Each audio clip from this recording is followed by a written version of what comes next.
राधे कृष्ण आप सभी को। कार्तिक मास महात्म्य अध्याय 7।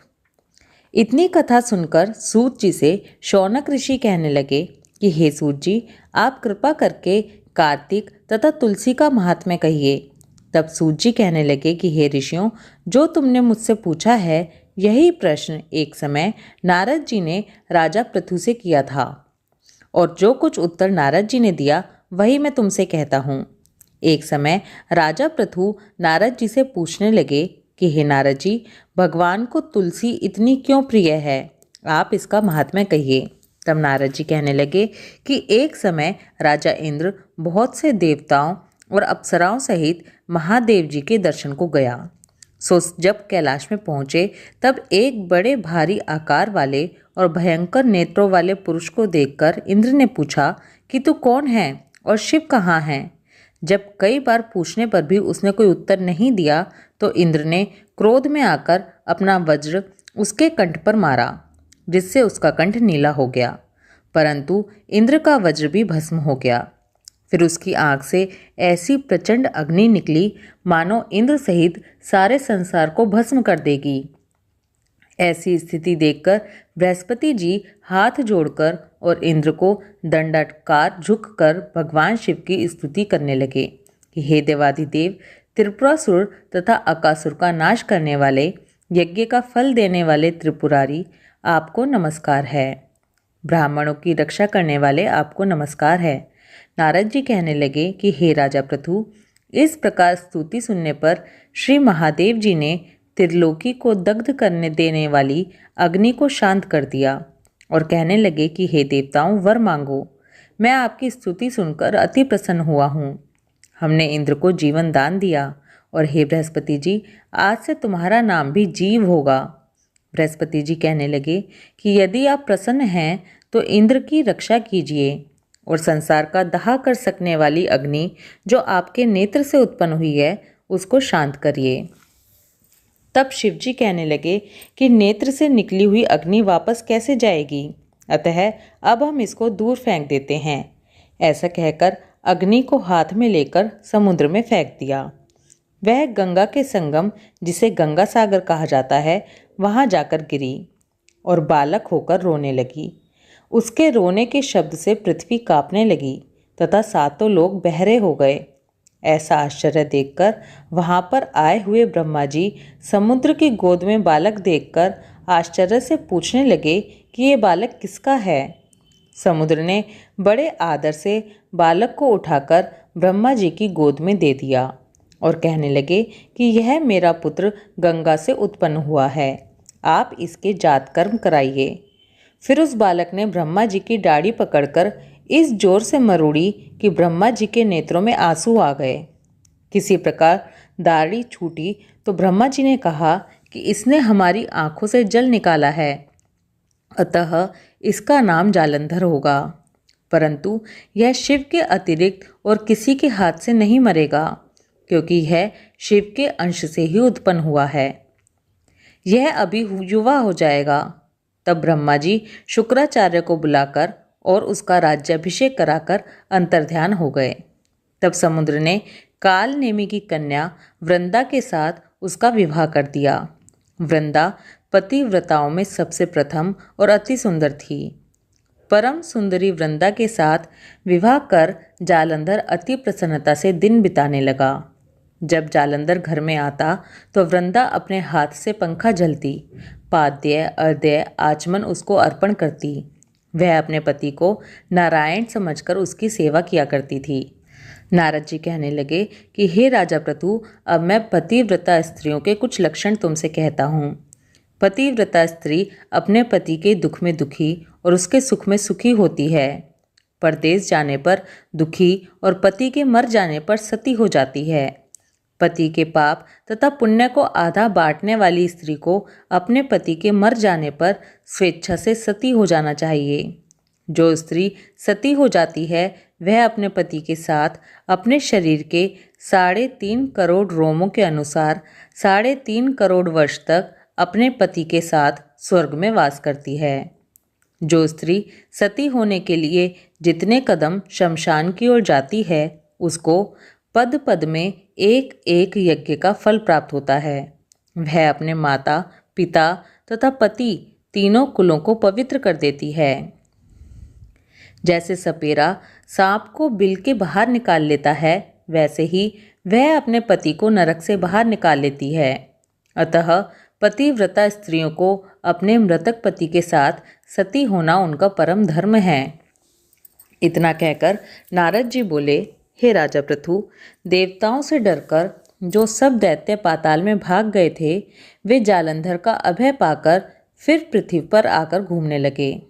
उसी समय जालंधर ने कटे सिर राहु को देखा तो उसने शुक्राचार्य से इसका कारण पूछा। तब शुक्राचार्य ने समुद्र मंथन तथा देवताओं द्वारा रत्नों के हरण की कथा सुनाई।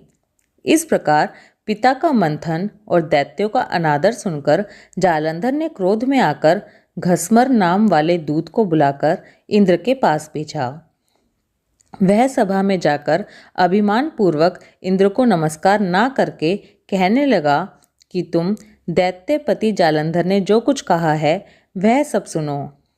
हमारे पिता का मंथन करके जो तुमने रत्न लिए हैं उन पर तुम्हारा कोई अधिकार नहीं है, अतः वे रत्न हमको वापस कर दो। घसमर के ऐसे वचन सुनकर इंद्र भय और विस्मय से कहने लगा कि समुद्र सदैव हमारे शत्रु दानवों की रक्षा करता है, अतः हमने उसको मथकर रत्न ले लिए हैं, इसलिए उन पर दैत्यों का कोई अधिकार नहीं है। दूत ने ये सब समाचार जालंधर से जाकर कहा तो वह अत्यंत क्रोधित हुआ और देवताओं को जीतने का उपाय सोचने लगा। उसने सब दिशाओं तथा पातालों में अपने दूत भेजकर सब दैत्यों को बुलाया और शुंभ तथा निशुंभ को अपना सेनापति बनाकर स्वर्ग के नंदन वन में जाकर इंद्र की अमरावती पुरी को घेर लिया। तब देवता भी युद्ध के लिए बाहर निकल आए और अनेक प्रकार के शस्त्र अस्त्रों से देवताओं तथा दैत्यों का युद्ध होने लगा। वे सब एक दूसरे को मार मार कर गिराने लगे। सब तरफ रुधिर बहने लगा। मरकर गिरे हुए घोड़ों और हाथियों से पृथ्वी भर गई। उधर युद्ध में मारे गए दैत्यों को शुक्राचार्य अपनी संजीवनी विद्या से जीवाने लगे। इधर बृहस्पति जी द्रोणाचल की दिव्य औषधियों द्वारा देवताओं को जीवित करने लगे।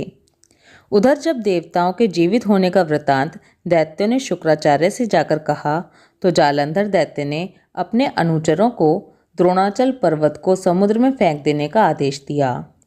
तब दैत्यों ने द्रोणाचल पर्वत को उठाकर समुद्र में फेंक दिया और फिर आकर संग्राम करने लगे। जब देवताओं को जीवित करने के लिए औषधि लेने बृहस्पति जी गए तो दिव्य पर्वत द्रोणाचल को ना देखकर और देवताओं का दैत्यों के द्वारा निरंतर संहार होते हुए देखकर वो घबरा गए और कहने लगे कि हे देवताओं, शीघ्र ही यहाँ से भागो। यह दैत्य शंकर के अंश से उत्पन्न हुआ है, अतः वह अब तुम्हें मार डालेगा और यह तुमसे मारा भी नहीं जाएगा। गुरु जी की यह बात सुनकर देवता भय के मारे दसों दिशाओं को भागने लगे और जालंधर दैत्य ने जीत के नगाड़े बजाते हुए देवों की अमरावती नगरी में प्रवेश किया। सब देवता भय के मारे सुमेरु पर्वत की कंदराओं में जाकर छिप गए। सब देवों के भाग जाने पर जालंधर इंद्र की पुरी अमरावती शुंभ निशुंभ के अधिकार में सौंपकर स्वयं देवताओं का पीछा करने के लिए सुमेरु पर्वत की ओर गया। इंद्र आदि सब देवता जालंधर को फिर आता हुआ देखकर भगवान विष्णु की स्तुति करने लगे। वो बोले, हे मच्छ, कच्छ आदि अनेक रूप धारण करने वाले, भक्तों को दुखों का नाश करने वाले, सारी सृष्टि का पालन तथा संहार करने वाले, शंख, चक्र, गदा और पद्म को धारण करने वाले आपको नमस्कार है। हे लक्ष्मीपति, दैत्यों का नाश करने वाले, पीतांबरधारी, शरणागतों के रक्षक आपको नमस्कार है। जालंधर दैत्य से दुखित देवताओं के संताप को हरने वाले, सूर्य और चंद्रमा दो नेत्रों वाले आपको नमस्कार है। नारद जी कहने लगे कि हे राजा पृथु, जो कोई भगवान की इस संकट नाशक स्तुति को पढ़ता है उसके संकट नाश हो जाते हैं। भगवान विष्णु देवताओं की स्तुति सुन और उनको दुखी जानकर शीघ्रता से उठ गरुड़ पर सवार होकर जाने लगे तो लक्ष्मी जी ने पूछा कि भगवान आप कहाँ जा रहे हैं। तब उन्होंने उत्तर दिया कि तुम्हारे भाई जलंधर से पीड़ित देवताओं की सहायता के लिए मैं जा रहा हूँ। तब लक्ष्मी जी कहने लगी कि हे भगवान, मैं आपकी परम प्रिया हूँ, तब आप मेरे भाई को कैसे मारेंगे? तब भगवान ने कहा कि शंकर से उत्पन्न और ब्रह्मा के वचन से हम जालंधर को कदापि नहीं मारेंगे। ऐसा कहकर शंख, चक्र और खड्ग लेकर जालंधर के साथ युद्ध करने के लिए भगवान विष्णु चल दिए। जिस समय भगवान युद्ध करने के लिए गए तो बहुत से दैत्य गरुड़ के पंखों के वेग से ही मारे गए। पवन से पीड़ित दैत्यों को देखकर जालंधर को अत्यंत क्रोध आया और वो भी विष्णु के सम्मुख युद्ध को आया। उस समय भगवान विष्णु और जालंधर दैत्य का महाघोर युद्ध हुआ। आकाश मेघों की तरह बाणों से ढक गया। तब भगवान ने जालंधर के ध्वजा, छत्र, घोड़े और धनुष सब अपने बाणों से काट डाले। जालंधर ने भी गरुड़ के मस्तक पर गदा मारी, जिससे गरुड़ को मूर्छित कर दिया। भगवान ने उसकी गदा को अपनी तलवार से काट दिया। फिर दोनों का मल्ल युद्ध हुआ। जालंधर ने भगवान की छाती में मुक्का मारा।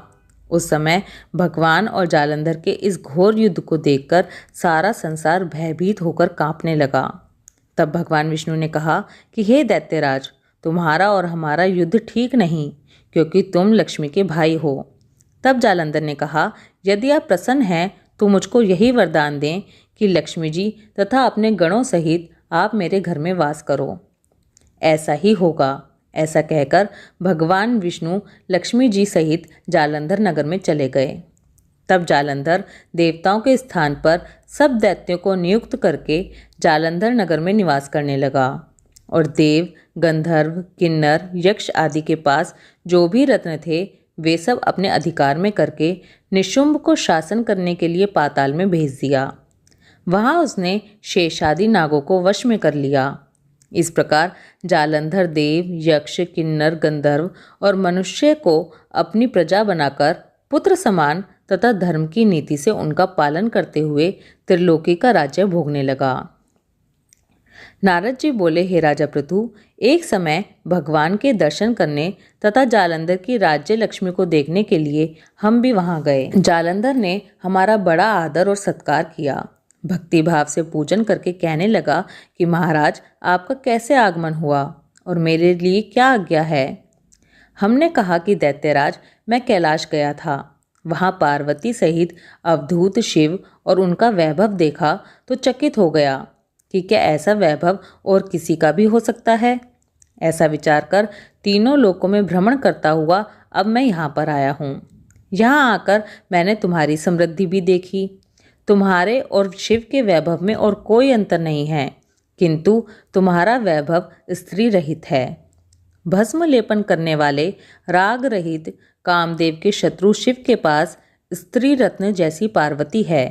वैसी यद्यपि तुम्हारे पास अनेक सुंदरियां हैं, परंतु उनमें से कांतिमान पार्वती की तुलना कोई भी नहीं कर सकती। अतः तुम्हारा यह वैभव स्त्री रत्न रहित देखकर यही निश्चित हुआ कि शिव के समान वैभवशाली इस पूरे त्रिलोक में कोई नहीं है, क्योंकि उनके पास पार्वती जैसी ऐसी स्त्री है जिसको देखकर ब्रह्मा जी ने अनेक अप्सराएं रची, परंतु एक भी पार्वती जी की समता को नहीं पहुंच सकी। नारद जी कहने लगे कि हे राजा पृथु, हम तो इतना कहकर वहां से चले आए, परंतु जालंधर ने पार्वती जी की इतनी सुंदरता सुनकर काम ज्वर से पीड़ित होकर राहु को बुलाकर शिव जी के पास भेजा। राहु उसी समय चंद्र के समान उज्ज्वल कैलाश को काला करता हुआ द्वारपाल नंदी द्वारा रोके जाने तथा शिव के सामने उपस्थित किए जाने पर उनसे बोला कि हे शिव, तीनों लोकों के नाथ और सब रत्नों के स्वामी जालंधर की आज्ञा सुनो। शमशानवासी तथा नरमुंडों की माला धारण करने वाले जटाजूटधारी तुम्हारे जैसे अवधूत के पास पार्वती जैसी परम सुंदर स्त्री शोभा नहीं देती।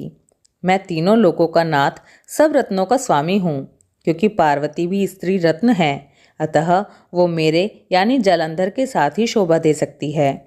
तेरे जैसे भस्म धारण करने वाले योगी के पास नहीं रह सकती। नारद जी कहने लगे कि हे राजा पृथु, राहु के इतना कहते ही शिवजी ने अपनी भ्रकटी में से एक अति भयंकर ऐसे पुरुष को उत्पन्न किया जिसका सिंह के समान मुख, जलती हुई अग्नि के समान लाल लाल नेत्र और शरीर पर खड़े हुए बड़े बड़े बाल थे। उत्पन्न होते ही जब वह राहु को खाने के लिए आगे बढ़ा तो राहु भयभीत होकर कहने लगा कि हे शिव, मैं ब्राह्मण हूँ और दूत भी, अतः तुम मुझको मत मारो। ऐसा कहने पर शिव ने राहु को पकड़कर आकाश में फेंक दिया। तब वो भयंकर पुरुष राहु को शिव के पास छोड़कर आया और कहने लगा कि मैं भूखा हूँ, मुझे खाने के लिए कुछ दीजिए। तब शिवजी ने कहा कि तुम अपने हाथ पैरों को खाओ। जब वह हाथ पैरों को खाता हुआ सारे धड़ को खा गया, केवल मुख ही बचा, तब शिवजी ने प्रसन्न होकर कहा कि आज से तुम्हारा नाम कीर्ति मुख होगा और तुम हमारे द्वारपाल होंगे। पहले तुम्हारी पूजा होगी, तुम्हारी पूजा बिना हमारी पूजा निष्फल होगी। उधर राहु आकाश में जाकर बर्बर देश में गिरा। राहु की ऐसी दशा सुनकर जालंधर को बड़ा क्रोध आया और वह दैत्यों की 1 करोड़ सेना लेकर अपनी पुरी से बाहर निकला। बाहर निकलते ही सामने एक आंख वाले शुक्राचार्य और अंगहीन राहु मिले। इनके अतिरिक्त और भी अनेक अपशकुन हुए, परंतु वह रुका नहीं। तब दैत्य सेना सारे आकाश में छा गई। जब देवताओं ने जालंधर की कैलाश पर चढ़ाई देखी तो छिपकर शिवजी महाराज को खबर दी। श्री शिवजी ने उसी समय विष्णु भगवान का स्मरण किया। स्मरण करते ही विष्णु भगवान वहां आकर उपस्थित हो गए। तब शिवजी ने कहा कि भगवान, आपने देवताओं को पीड़ा देने वाले इस दैत्य को मारा क्यों नहीं? इतना ही नहीं, आप तो वहां जाकर उसके घर में ही विराजमान हो गए हैं, ऐसा क्यों? तब विष्णु जी कहने लगे कि यह आपके अंश से उत्पन्न हुआ है और लक्ष्मी जी का भाई है, इस कारण हमने इसको नहीं मारा। यह आपके हाथ से ही मारा जाएगा। कार्तिक मास महात्म्य अध्याय 7 समाप्त। ओम नमो भगवते वासुदेवाय। राधे कृष्णा।